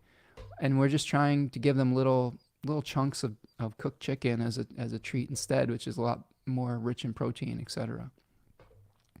So yes, food is medicine. I'm testing that with my pets as well. And if they do need the traditional medicine route, then we will, of course, go down that path. But it's a very time-consuming and expensive path. And if there are alternatives where we don't have to, because he's not going to enjoy being stuck with a needle every day, and I'm hoping to avoid that for his sake as well as our own. Susanna says, I make hot chocolate with honey, chili, and vanilla when I get a sweet. Ooh, that sounds good. I love that, Susanna. I love all of those things. I'm having to take a little break from honey on some level because I have a sensitivity to a sugar called fructan, which is in various things like apples and honey, and especially garlic and onions. So once I've eliminated the fructan heavy foods from my diet, my digestion has been amazing lately. It's really been a revolution, and I've been really grateful for that realization. That was my Jupiter Uranus moment. Was realizing, well, Tanya really just saying, I think you're allergic to fructan, and or that you garlic and onions might be the thing. And she used that in her cooking a ton, and we've been finding ways to find substitutes to that, including green onions. And then there's these infused oils that taste like it but don't have the sugars that are hard to process. Jennifer says, if I go to a fast food place, next day body does not feel good at all. I'm with you, Jennifer. The fast food places are notorious for a lot of that. And here's the thing. A lot of us, sometimes that's the best we can do on a particular day. But I am a huge fan of the slow food movement, right? I am fortunate. I can't stress how fortunate that I am to have a partner who loves to cook and is extraordinarily skilled at it. So I'm not a bad chef myself, but I'm nowhere near as talented and skilled as she is. And to be honest with you, she wants to do a great deal of the cooking. Like, she does not want me to cook. So I think that I've offered, and I often get rebuffed. So it makes a difference if you have someone who has the ability to gain quality ingredients and knows what to do with them. We can always learn, though. That's where the curiosity comes in. I would highly also recommend to you, all of you, especially in America, I would set aside a larger portion of your budget for food, if possible. I know that that's not always possible for everyone, but in my budget, a good portion of it is for healthy food, because I am definitely a believer that you pay now or you pay later. And if I believe in quality ingredients. And if you pay a little bit more for quality ingredients that aren't pumped full of chemicals or sprayed or all of those things, it is less likely that you are going to have health issues down the road. We rarely eat out anymore. We do every once in a while, but it is sometimes when we think about it, we're just like, it's too much money for an inferior product. Thanks for the love, Dimpy. Tarya says, and I'm making cherry yogurt ice cream right now. Oh my goodness, Tarya. Use healthy ingredients. That sounds good, though. Devin Malone says, absolutely, a single in-season farmer's market absolutely, a single in-season farmer's market tomato was the catalyst for me to take my career seriously. Oh, you're preaching to the choir, Devin. Tomatoes are when you taste an heirloom farmer's market tomato, it is so much more flavorful than the crap that they try to peddle at a conventional store, a conventionally hothouse grown tomato. It just, the flavor difference is like night and day. You just have to trust me on this, friends. It's incredible. It is an orgasmic experience. So I am totally right there with you. Yes, all good alternatives. Don says synthetic meat, gross. I agree. I think that the ideal behind synthetic meat is a lot of people their heart is in the right place.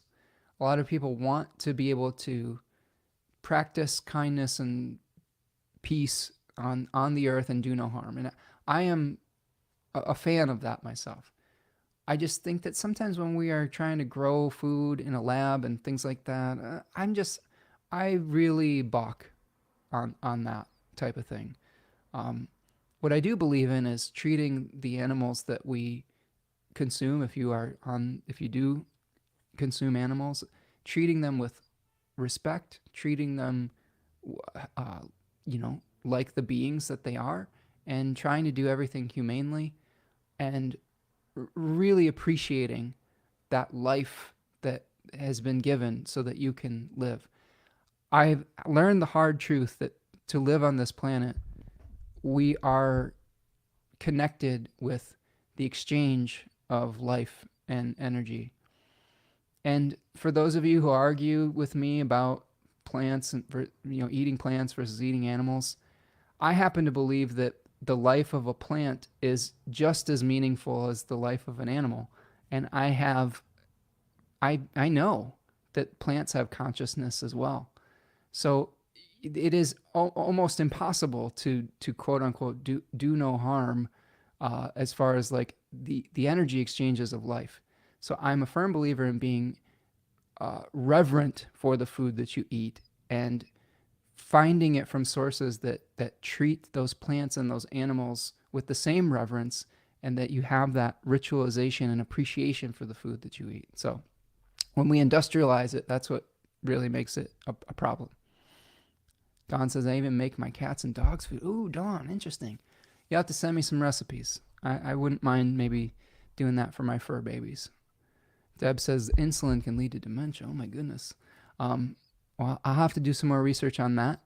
I know that for some people it's a tough choice, and they're trying to do the best that they can. So I can't confirm or deny that statement at this point. So sometimes when we don't know something, we just say we don't know, and we'll have to look into it more.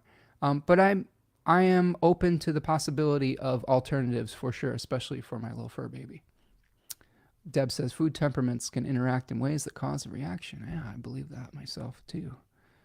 Dimfy says some people claim as well that a diet without a pignon, garlic, and mushroom meditation will be a lot easier. Ayurvedic, these are the items that make fire in your body and mind. Oh, that's interesting. Diet without garlic, mushrooms. Yeah, mushrooms create fructin as well.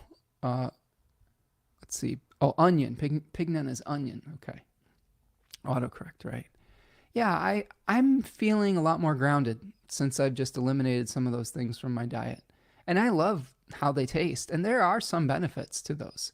So maybe just my own constitution wasn't ready for it, right? I think I'm a little bit pitta and a little bit, oh, what's the other one? The windy one.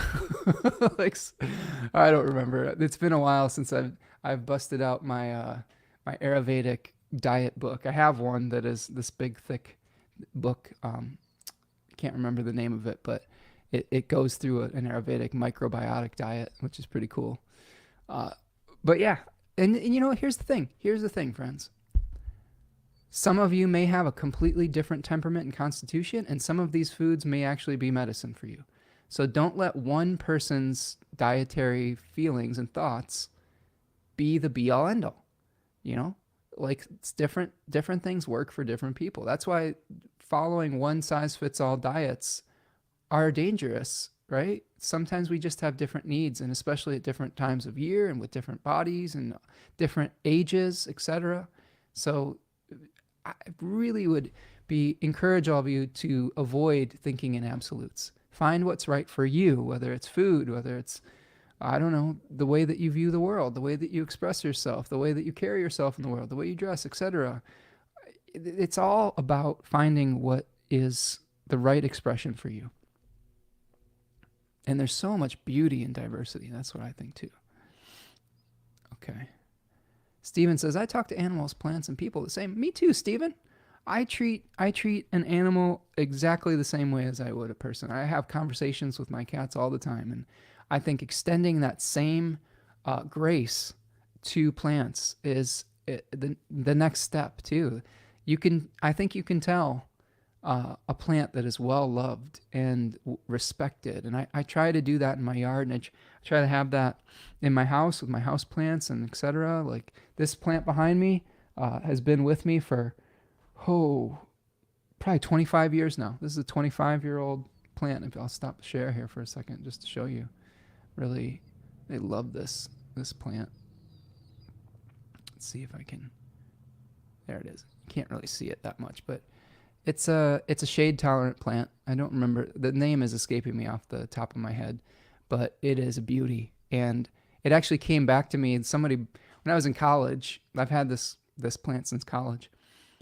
Someone broke into my house and they stole a bunch of DVDs and CDs, including my Stevie Wonder's 50th anniversary greatest hits collection, which I miss. And they stole my Joseph Campbell Power of Myth DVD collection, which I was really sad about. But they also stole all my houseplants, which was weird. And I actually caught them in the act, the car, and I took down the license plate, and the police actually caught the people that broke into my house and recovered nothing else, but they did recover this plant, which they had dumped in the garbage. So this was like somewhat of a baby, and we were able to rescue it from their kidnappers, and it's still with me to this day. So it's a fun story. So I find a lot of peace and grace from this particular plant, and there's some babies that it has had over the years, etc. Don will definitely send me some recipes. Good, not hard at all. I would love that, Don. Appreciate that, friend. Oh yes, Dimphy says vata. Yes, exactly. So I'm a pitta vata. You can tell I'm a little red with the pitta, the vata.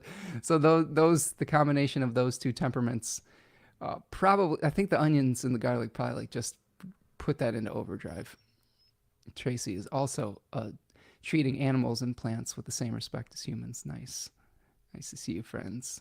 Candy Corn is here. Hi, Spencer. A little off topic, but can you please tell me your favorite sources for the I Ching? I would love to do that. Um, Let me, if you will afford me the a moment, I will show you.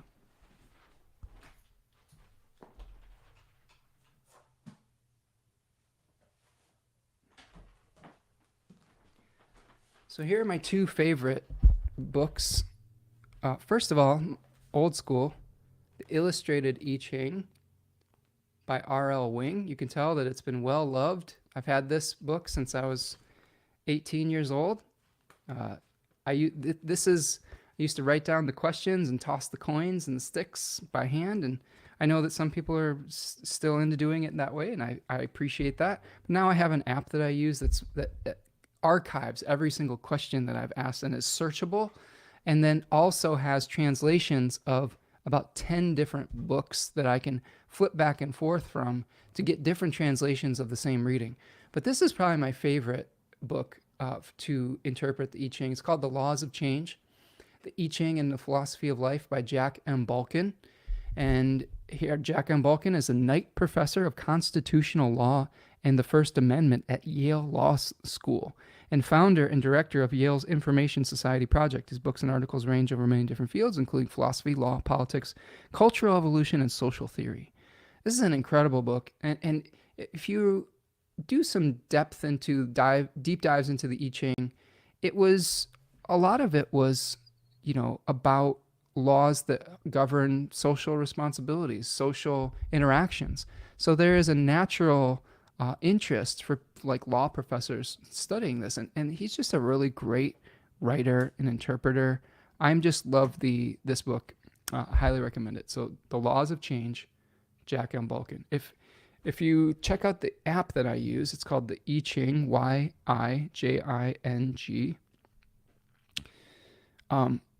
You can download and purchase different interpretations. So here's a list. The Complete I Ching by Taoist Master Alfred Huang. I Ching, Walking Your Path by Hilary Barrett. Hearn's I Ching, Michael Hearn with Claire Hearn. The Laws of Change by Jack M. Balkin. The I Ching by Brian Arnold. And then the I Ching workbook, which is very similar to the R.L. Wing, by R.L. Wing, very similar to the Illustrated I Ching. I also have a guide to the I Ching by Carl K. Anthony. Those are the main ones that I use. The main ones that I look to is Jack Balkin's book. I love Michael Hearn's interpretations, actually, Hearn's I Ching. And then R.L. Wing's. So check that out. Not off topic at all. We talk about the I Ching quite a bit here. David says, the moon in the solar return chart shows us a change in the temperament of both the body and the soul. So not every diet works the same for the whole life. Interesting, Devin. Interesting. I think right now my solar return moon is in, where is it? It's in Pisces. My progressed chart moon is in Sagittarius, about to go into Capricorn in a few years. So I'm kind of got my eyes and ears perked up for that. But yeah, that's a good point. And that's great knowledge to be. There's a medical astrologer. What is her name? I'm trying to look at my books. Judith Hill, that talks a lot about temperament. Lee Lehman talks about temperament. There's another author that's I believe Dorian Greenbaum has a book on temperament too. So there is definitely astrological ways to get some information about how our bodies need to be nurtured. Yeah, no worries. Thank you, Corinne. Devin says, also Islamic medical astrology has remedies of foods for different time periods of life. Very cool. I'll have to dive into that. I've got a number of books by Ben Dykes that talk about Arabic astrologers and Masha'Allah and things of that nature.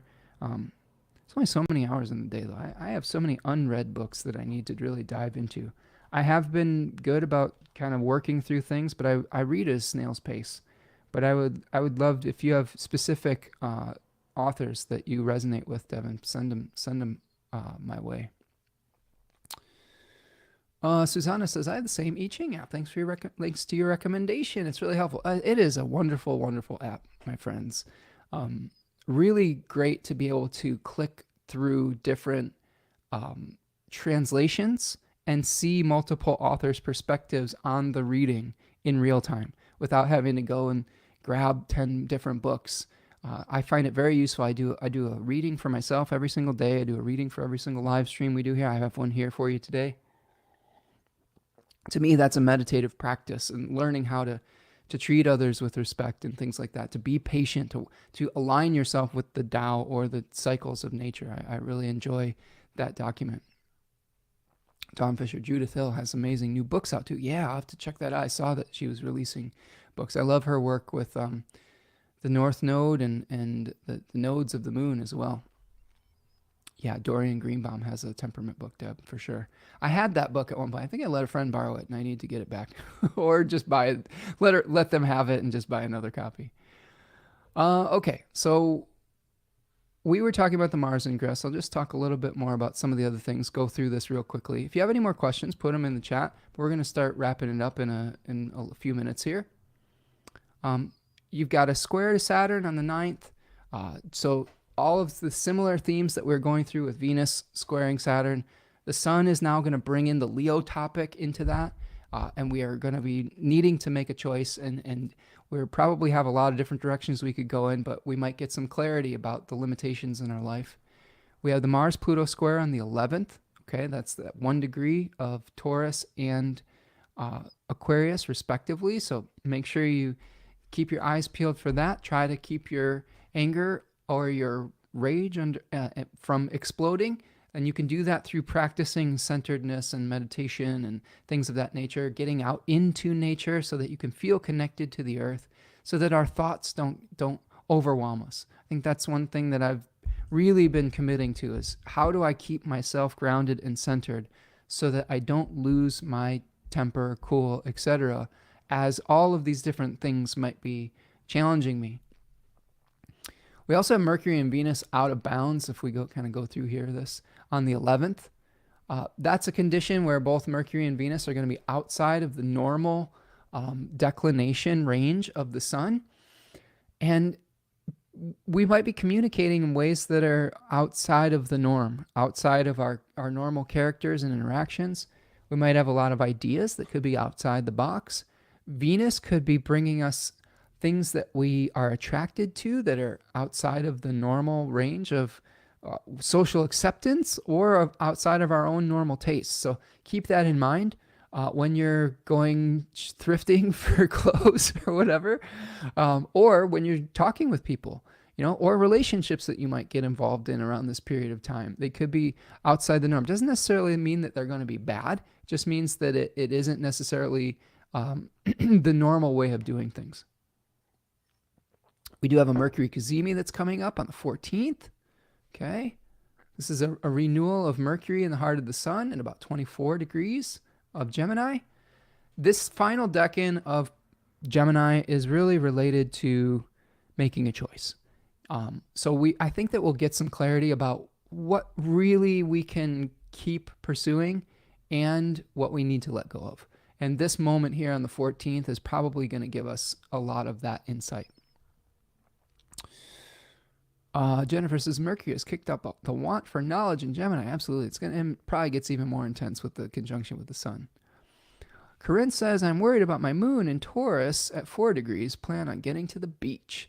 I think that's a good way of dealing with that, right? I think all of us with Taurus moons, Corinne, myself included, are probably feeling a little bit of this with Mars conjoining the moon. So we might feel a little bit uncomfortable in our own skin. So just take it slow, I would say. Try not to push your body too far past its comfort zone, because when the Mars comes together with your moon, it could be disruptive to routines. It could lead to more accidents through rushing things. So I think trying to maintain a consistency in our pace could help us to avoid some of that. All right. So friends, we have had a nice conversation today. Let's look at an I Ching for Gemini season. So here we have a question from the I Ching app that I just described. What is the essence of Gemini season in 2024? And I got the hexagram number 17, which translates to following, allegiance, loyalty, hunting, pursuits, adaptability, and being adaptable. Sound familiar? the flexibility of Mercury, of Hermes. So Jack Balkan, I'll read you a few excerpts from this. It says, in the hexagram Sui, I believe it's pronounced Sui, the strong learn the lesson that in order to lead, they must first learn to follow. This is important for Gemini in particular. Oftentimes we feel like we have to speak and fill space. One of the best ways of utilizing Gemini energy is to learn how to listen so that you can translate your insight for someone so they can receive your message. So Gemini is equally as much about listening as it is about expressing. By being adaptable and following in the right way, one learns valuable lessons about how to deal with people and eventually earns the right to be followed. If you want others to follow you, you must know how to adjust yourself to them. In the words of the old Chinese proverb, to rule is to serve. No one can be a true leader who does not have sympathy for those in one's charge. You must adapt yourself to the demands of time and the needs of your supporters. Super important. And this might be a lesson from Saturn too, is you might have to adjust to other people's energy, and it might not be the easiest thing at all times.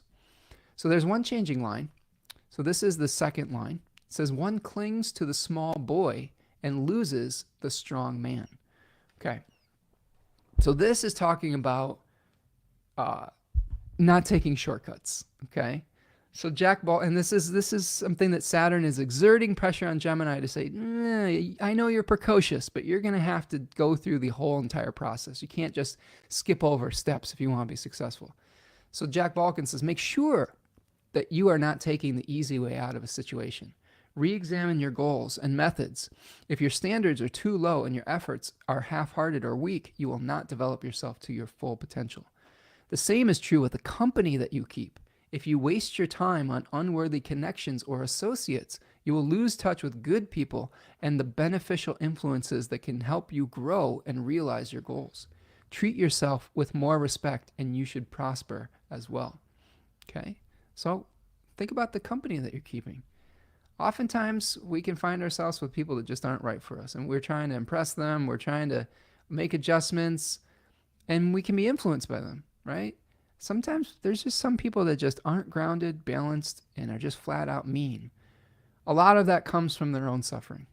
And suffering people in pain, oftentimes would love nothing more than to drag you down underwater with them in their suffering as well.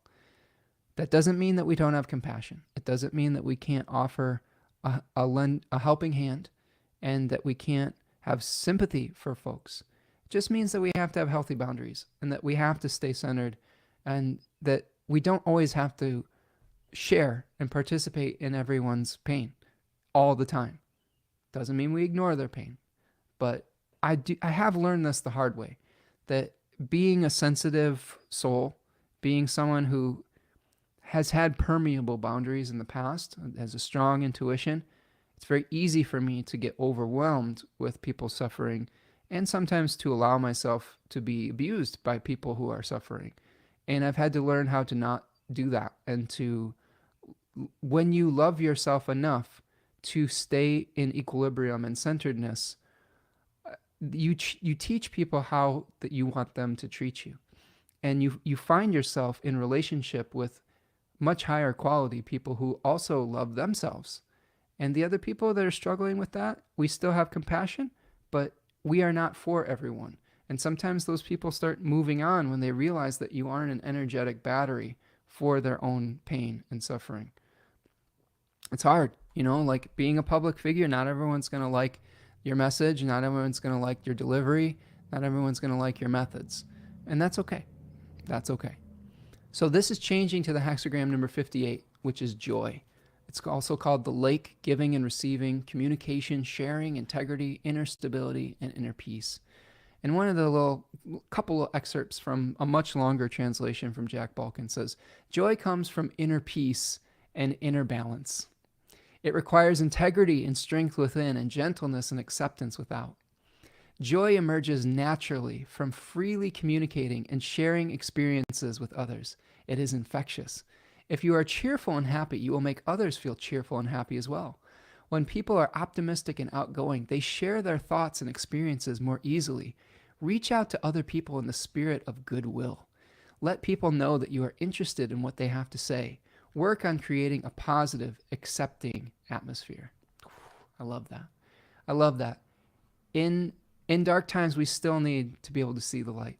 We need to be able to acknowledge the darkness, but it is so much easier to get people on board if you show people the way forward, if you show people the way towards peace, the way towards joy, rather than tearing them down if they don't express or agree with you exactly, or engage with the world in the same exact way as you. It's so important not to utilize the methods of the people that a lot of folks are railing against to get your point across. That's so ironic to me sometimes, is when people have such strong evangelical type of, and I don't mean this necessarily just in a religious way, but when people are strong-arming others into trying to come over to their way of thinking, they're utilizing the same methods of authoritarian regimes around the world.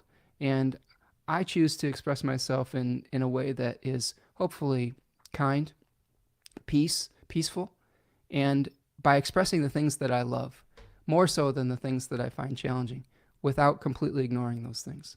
So that to me is the true essence of joy. I'll tell you what, enthusiasm is so contagious.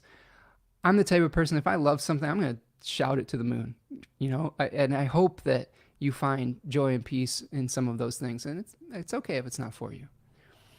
Okay, let me just hear some thoughts about this for sure before we get into the animal here. Yes, it says, this is profound. Good, I have some decisions to make. Nice. The I Ching is definitely profound. Steven says, the Ren and Stimpy I Ching. Happy, happy, joy, joy. There you go. Yeah, that's sure. And we have to find joy. Life is so short. To just get lost in the suffering is a mistake. Again, and this is, I want to be clear that we don't want to spiritually bypass our own and others' suffering. We have to allow space for grief. We have to allow space for helping others when we are called upon. But balance. Balance is the key. Okay. All right, friends. Finally, the animal that I have for you is one that we've seen before on the show, but it's the camel. The camel came back again when I pulled the camel for Gemini season. The camel's interesting to me. The camel is just reminding us that we're survivors and that we have everything that we need within us. I think this is the message of Saturn, is Gemini placements often will try to project onto an other, their shadow, their goodness, onto another quote-unquote twin. And when we start to integrate both our shadows and our gifts, we become unified. We become whole again. And the camel teaches us we have everything that we need inside of us. We don't have to project our negativity onto someone else. We need to own it. We need to heal it. We don't need to project our good qualities on someone else and then feel its lack, right? So if we appreciate ourselves, that we have everything that we need within us, we can navigate this Gemini season much, much more gracefully. Camels are extremely adaptable to harsh environments. And to be honest, friends, many of us are living in harsh environments right now. We have difficult circumstances in various parts of the world. We're dealing with weather events. We're dealing with, inflation and things of that nature. We're dealing with war. We're dealing with famine. It's a difficult time in history. And we, as a human species, are survivors. And we're survivors by banding together and finding innovative solutions. And I think that this is another thing that camel can teach us. It is also an animal that is able to carry heavy burdens and be of service to others. So we should be able to carry our own burdens on some level, but also be of service to others. So the adaptations that camels have for difficult environments are remarkable. I mean, the pads of their feet can withstand extreme heat. They're able to eat all sorts of different things. They have adaptations in their mouth and their tongue and their saliva, etc. They're able to store fat and moisture. It is an incredible animal and a great teacher for these times. All right, my friends, that is what I've got. Devin is asking, how do you choose the animal? Well, Devin, I have an oracle, and it's actually just a book. It's The Animal Frequency by Melissa Alvarez. And what I do is I just go, and then I see it. Oh, here it is, the eagle, right? And then I learn about the eagle, and that's my animal. I ask in my brain, I calm myself, and I say, what's the animal that can guide us through Gemini season, etc. And I do this every day. I pick an animal for every day. And when you regularly use an oracle, it starts to speak to you through that. So in this case, the camel's what came up. It's interesting that we have the eagle here today. Maybe the eagle spirit's with us, helping us to transcend some of the mundane challenges of the world and just rise above and connect with our spirits once again. Deb says, that's awesome. Thank you, Deb. Devin says, camels are very Saturnian in that they keep a slow pace and distribute their resources evenly. Interesting. Perfect, right? I have found that when we give structure to our oracular integrations, I guess, or our oracular rituals, the divine will speak through us. And it's always my intention to be able to find an animal or an I Ching reading that will help serve the greatest good and the greatest amount of people.